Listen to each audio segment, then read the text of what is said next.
বিশ্বনবী সাল্লাল্লাহু আলাইহি সাল্লামের কাছে একবার একটা ভিখারি এসে বলল, রাসূল আপনি আমাকে একটা জুব্বা, আপনার জুব্বা দান করেন।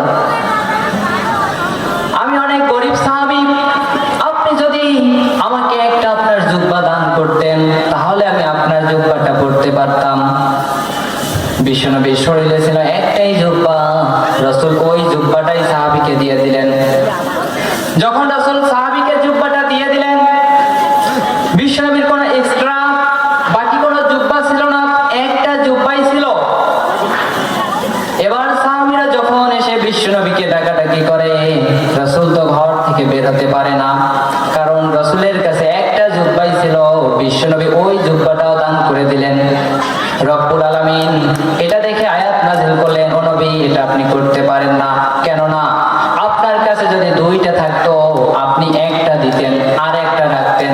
রব্বুল আলামিন সাথে সাথে আয়াত নাযিল করলেন, ওয়াল্লাযীনা ইযা আনফাকু লাম ইউসরিফু ওয়া লাম ইউকতারু ওয়া কানা বাইনা যালিকা কাওয়ামা। আল্লাহ রাব্বুল আলামিন বললেন, রহমানের বান্দাদের কোয়ালিটি হলো যারা যখন তাদের সম্পদ আল্লাহ রাস্তায় দান করবে তারা দুইয়ের মাঝামাঝিতে থাকবে, তারা বেশিও করবে না, তারা কমও করবে না। ও নবী আপনার কাছে যদি আরেকটা থাকতো তাহলে আপনি দান করতে পারতেন, কিন্তু আপনার কাছে একটাই আছে, আপনি দান করলেন।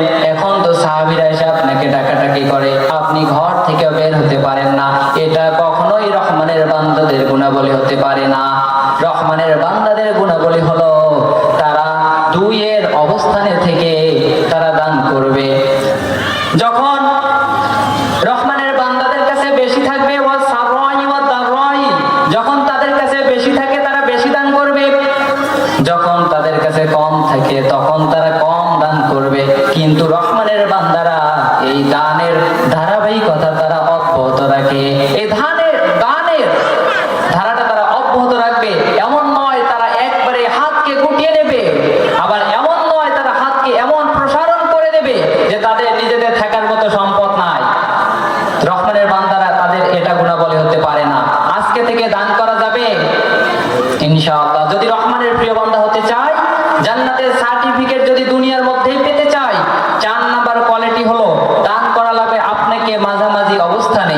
আপনার বেশি আছে বেশি দান করবেন, কম আছে কম দান করবেন, কিন্তু এই দানের ধারাবাহিকতা আপনাকে অব্যাহত রাখা লাগবে।